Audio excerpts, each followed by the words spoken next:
Hello, I'm George. This is JLLR Cars. Welcome to the channel. Today, we're talking Chevy Cruze.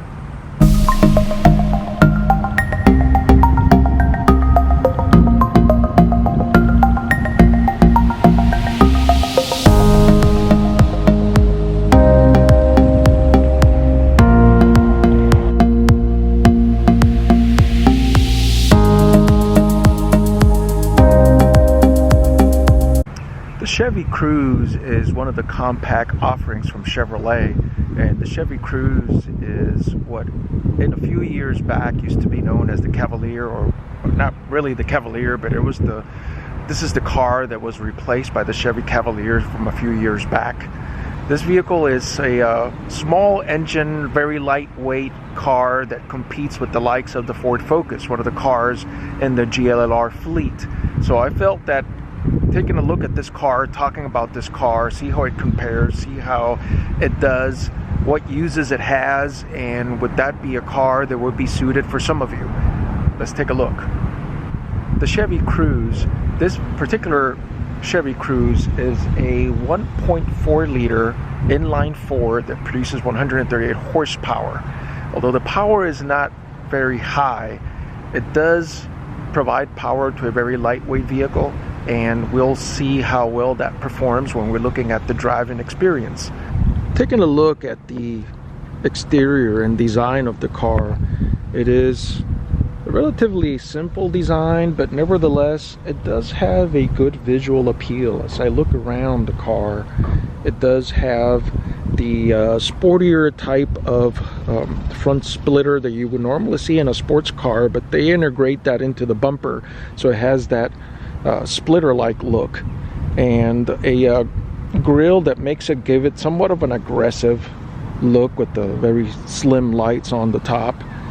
The not much to expect in terms of the wheels or the tire. This is a very basic model, but if you look at the proportions of this compact car, it is very similar to the likes of the Ford Focus. This hatchback edition actually comes in a notchback edition, and this hatchback edition is slightly more expensive. This 2019 has a base price of a little over $20,000. The sedan starts at about a little bit over 18,000. So a couple of $1,000 change difference between the sedan and the hatchback edition. This version right here, again, very basic LT, indicating that what you have, the visual cues that we have, like the integrated color bumper, the front side splitter that you see, the way that they blend the rear bumper from the dark spots with the painted color part, like where the license plate is, I think it's a very good blend, especially for a car in this price range. Something to notice about the back, you see a lot more in hatches where it has this visor-like design in the back, and then you got your antenna there. No one of those old antennas that stick out like you see in the other older cars from about 7 or 8 years ago. So a very clean look. Looking at the hatch area, the latch for it, although it's not a lever, it's more like a press button. Once it unlatches, all you got to do is just lift it up. Good thing to point out is the storage is relatively generous for this size car, and the shelf, the privacy shelf that will lift, that could be disengaged up here, something that I still do like very much. So again, it's removable, but it does give it privacy if you're storing any valuables in the hatch. Before we go inside the car, the first thing to point out is that this LT model has a couple of things that I need to highlight. One of them is the remote start. So if you hit the lock, then you hit and hold the button, the bottom button, it starts the vehicle. You can turn it off with the keys as well. The other feature is, just like on some more expensive offerings, it does have a transponder with a keyless entry. So the only difference with this car is that to be able to operate that, to whether lock or unlock the keys. There are these buttons on the knobs, and it's not just on the driver's side, they're all the way around there in every door, and you can lock the car when the keys are in your pocket, or you can unlock it. In this case, the vehicle is locked, so if I do press that button, it unlocks that door. However, this door is still locked. However, I press that button, keys in my pocket unlocks that door. So whether or not you like that feature, I do believe that it is a very nice feature to have in a car in this price range. Looking at the inside, you don't see any of the upscale materials that you will see in a more expensive car, but that is to be expected for a car in this range. Lots of hard plastics. It does have somewhat of a liner type of material to make it look something like a suede type material. Cloth seats on the inside, and that is to be expected again, but they are not too bad looking, at least not in this color.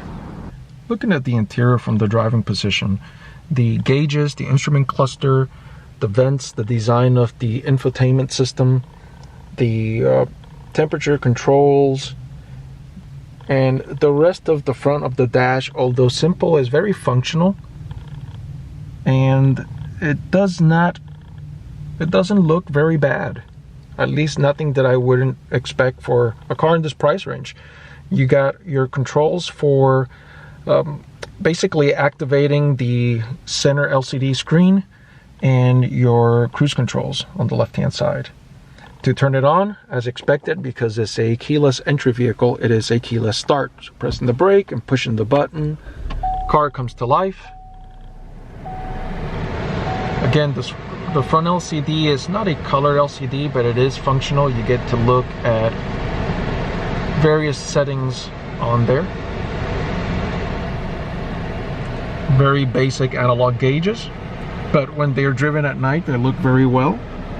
Your basic light controls, your power steering and lock. This button right here is to operate your side mirrors. The infotainment system, I had talked about this on another car talk, does not have navigation. However, it does have the projection feature. At least on the GM vehicles, they call it projection.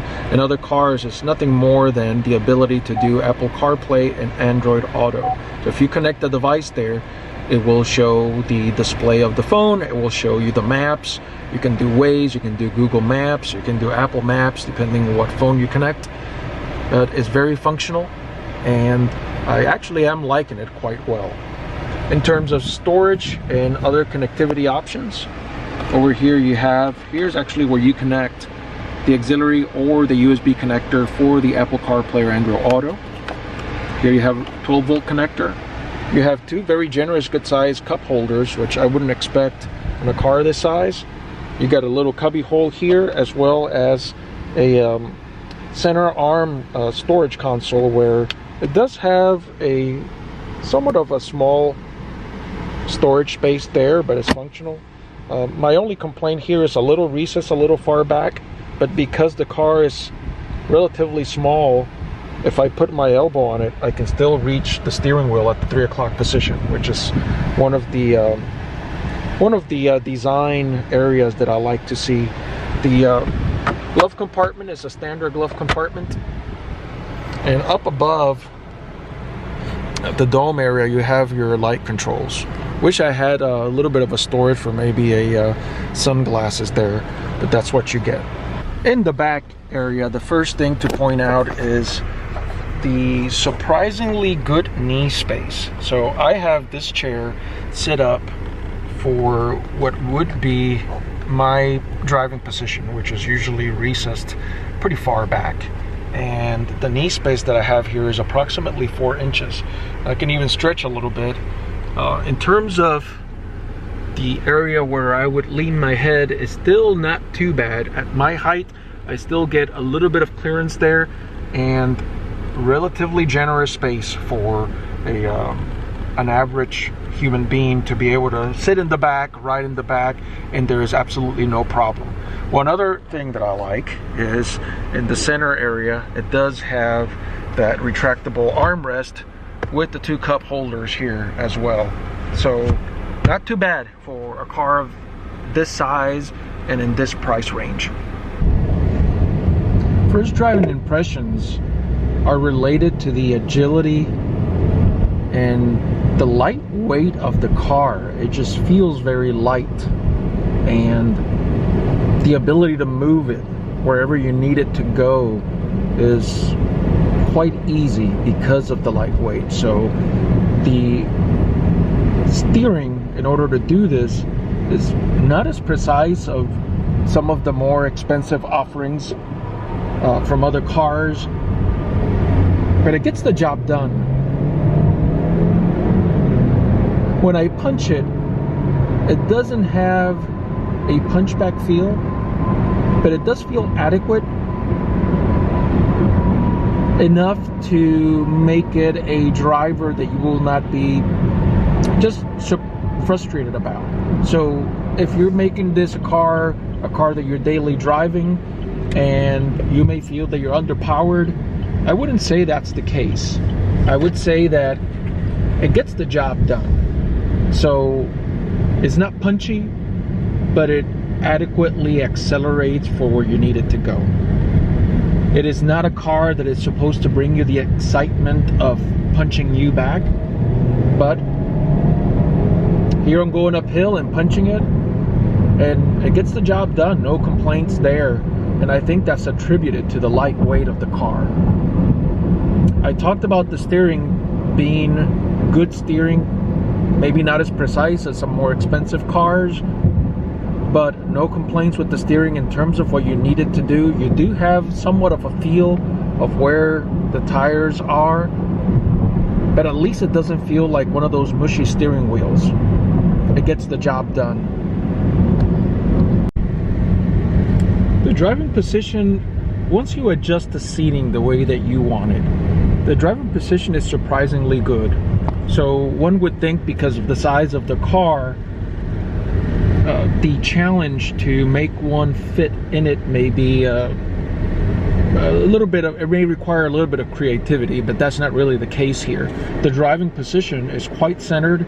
The distance of the steering wheel, the distance of the pedals, so long as you adjust the seating in the right way, it's quite good. If I look at how the ride feels, it is a very stiff-like ride. I think they try to make it that way so that the car will hold up very well and not feel too mushy. So I'm okay with that. The ride being a little bit stiff, again, I'm not driving it with 3 other passengers and some luggage in the back, but it could get a little bit jumpy. And when this is the case, I would say for a car like this, that's adequate. The engine is a little noisy in a good way. Obviously it's an inline 4, so it's not going to make the sound of a larger engine, but it does make a little bit of sound when you punch it, which, if you are liking the sounds of engine, that is not too bad. In terms of the cabin sound, so the cabin is a bit noisy. So when you're driving on the highway, or you're driving and you're in a congested area, all of the sounds that are around you don't get filtered very much when you roll the windows up. So I didn't expect a quiet cabin, but it is a little bit noisy. So there is one very huge benefit that is not inherent to this car, but to the segment in general. Having a car this small, you can pretty much park it anywhere. There are spots where I wouldn't think about parking, and I'm not just talking if I'm driving my truck, but just any of my other cars that I would consider parking with this car. All in all, if I were to rate the driving experience, I would say that it is an adequate driving experience for a car of this type. It is on par with what I would expect, with a few small surprises, like the sound of the engine, the lightness and agility of the car, to name a few. So how would the Chevy Cruze compare with the likes of the Ford Focus? So in terms of size, it's pretty much competitive, it's about the same size. In terms of the driving feel, it is different in that the Focus has a little bit more punch, it's got a little bit more responsiveness, and the steering wheel does feel like it has a smaller driving radius. In terms of the comfort, it's probably not a good comparison in that I have an LT model of the Chevy Cruze and I was driving a titanium model of the Ford Focus. So if we were to compare this car with, say, leather seats and upgraded upholstery, it may be a different story, but for the type of seats that it has, it is quite good. So who would this car be for? This is car that you usually see on folks that are a little bit younger in their careers and they're trying to not spend too much money on a car as they build their lives, they build their careers.